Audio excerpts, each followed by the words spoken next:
Cordial saludo, mi nombre es Karen Juliet Díaz Cruz. En este video voy a explicar algunos puntos del trabajo número 4. El primer punto es: indique y explique los objetivos de la protección radiológica. El objetivo principal de la protección radiológica es proteger a las personas, ya sean pacientes, trabajadores o el público. Protegerlos de estos efectos nocivos de la radiación ionizante. Esto se logra mediante 3 principios. El primer principio es justificación: usar radiación solo si es necesario. El segundo es optimización: es usar la menor dosis de radiación posible. Y la tercera es limitación. Limitación de dosis es no superar los límites establecidos por los normativos. El tercer punto de este anexo 4 es la explicación del cuadro sinóptico. En primer lugar, tenemos la exposición ocupacional. Esto ocurre en trabajadores que manejan radiación como técnicos o médicos. En segundo lugar, tenemos la exposición médica, es la que reciben los pacientes durante estudios o tratamientos. Y en tercer lugar, tenemos la exposición al público, que esto afecta a las personas fuera del entorno profesional o clínico y deben mantener al mínimo para proteger a la comunidad. En este anexo vamos a explicar también el punto 5, que es mencione y explique la definición y característica de la zona controlada y la zona supervisada. Primero tenemos, según la resolución del Ministerio de Minas y Energías de Colombia, en las zonas de trabajo se clasifican en 2 zonas, como la zona controlada y la zona supervisada. En la zona controlada es el área donde se requieren medidas específicas de protección y seguridad para controlar exposiciones normales o prevenir dispersión de contaminación en condiciones normales de trabajo.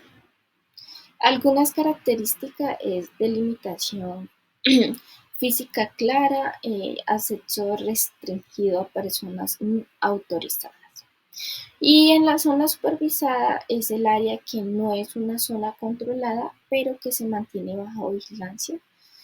Las condiciones de exposición ocupacional, aunque no se requieren medidas protectoras, y algunas características es vigilancia periódica de condiciones de exposición y el acceso permitido con supervigilancia.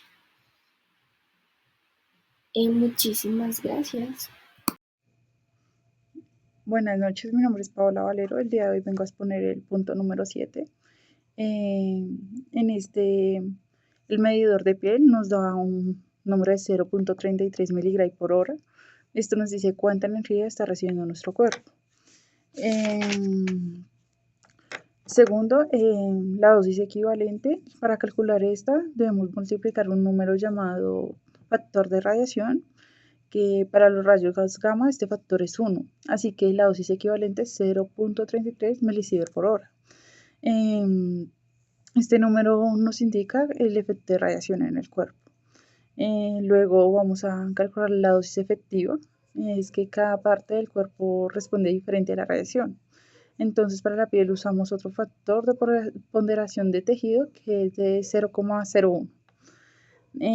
Enseguida multiplicamos 0.33 milisievert por hora por el 0,01 y obtenemos el 0,0033 milisievert por hora.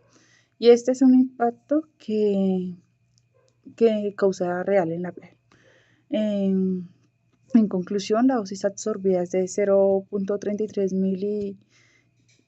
miligramos por hora. La dosis equivalente a 0.33 milisievert por hora. La dosis efectiva da 0,0033 milisievert por hora.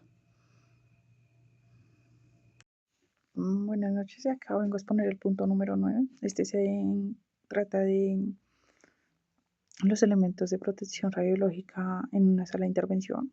Tenemos el delantal plomado. Este debe tener al menos 0.5 milímetros de plomo para reducir la radiación dispersa. Este se ajusta al cuerpo y cubre el torso. Aunque tenemos otro que es más amigable con nosotros, que es delantal y falda, donde nos puede cubrir la parte superior e inferior. Ese es también más factible ya que no cargamos todo el peso solo en los hombros. Está el protector tiroideo. La tiroides es altamente radiosensible, entonces pues este collar plomado nos ayuda a evitar la absorción de dosis innecesarias. También tenemos las gafas plomadas, ya que el cristalino es vulnerable a la radiación, eh, lo que nos puede causar cataratas. Estas gafas pues, realmente nos protegen los ojos. Tenemos los guantes plomados, estos reducen la exposición en las manos, eh, aunque no bloquean completamente la radiación primaria. También tenemos la mampara plomada, que es una barrera que se fija y bloquea la radiación dispersa, protegiendo a todo el personal de la sala. También contamos con las cortinillas plomadas. Estas filtran la radiación secundaria y mejoran la seguridad en el entorno laboral. Tenemos los gorros plomados que nos protegen la cabeza, la parte cerebral. En una exposición prolongada y normalmente se usan en procedimientos muy extensos, muy largos. Están los protectores móviles, que son estructuras que se ajustan y crean barreras adicionales según pues, la necesidad de los trabajadores. Tenemos el dosímetro personal. Este permite medir también la radiación recibida, se usa dentro y fuera del delantal para un registro más preciso. Que en la práctica, como un tecnólogo debe aplicar los principios de protección radiológica en un radiodiagnóstico y medicina nuclear. Explique y cite ejemplos. En la práctica, un tecnólogo debe aplicar los principios de protección radiológica en radiodiagnóstico y medicina nuclear de forma rigurosa para proteger tanto a los pacientes como al personal de salud y al público en general de la exposición necesaria o innecesaria a la radiación ionizante. Todo procedimiento que implique exposición a radiación debe estar clínicamente justificado. Esto significa que los beneficios esperados deben superar claramente los riesgos. Como ejemplo, tenemos que antes de tomar una tomografía computarizada de abdomen, el tecnólogo verifica si hay una indicación médica clara y si existen alternativas que no involucren radiación, como la ecografía. Otro ejemplo tenemos antes de administrar una dosis para una gammagrafía ósea, el tecnólogo confirma que el estudio fue indicado por un médico nuclear para evaluar metástasis óseas en un paciente con cáncer conocido. Otro ejemplo, también tenemos que el tecnólogo ajusta los parámetros de exposición en función del tamaño y edad del paciente. Por ejemplo, las dosis pediátricas, usa colimación adecuada y evita repeticiones. También el uso de protección personal, como los delantales, plomados, los protectores tiroideos, las gafas plomadas cuando sea necesario. La verificación del funcionamiento y calibración de los equipos, educación del paciente sobre los cuidados posteriores a estudios como radiofármacos, registro y documentación de dosis administradas y controles de calidad. En la siguiente pregunta nos dice que se tiene una tasa de exposición de 2300. Si el trabajador está expuesto durante 15 minutos, ¿cuál será la exposición ocupacional total? Bueno, en este punto hacemos la operación, que es la exposición total, que es igual a la tasa por tiempo, que esto es igual a 2300 por 0.25, y esto nos da 575, o sea, la exposición ocupacional total sería de 575. Nos dice, se pide al padre de un paciente que mantenga máximo a él durante una fluoroscopia en la que el nivel de exposición de radiación es de 500. Suponga que la exposición diaria permisible es de 50. ¿Cuánto tiempo puede quedarse el padre del paciente? Aquí también volvemos a hacer la operación. En este caso, la operación que realizamos es tiempo máximo, que esto es igual a 50 sobre 500, y esto nos da 0.1, que sería equivalente a 6 minutos. El padre del paciente puede permanecer máximo 6 minutos durante la fluoroscopia. Y en la siguiente pregunta que nos dice, en protección radiológica, en radiología pediátrica, especifique las siguientes afirmaciones si son ciertas y explique.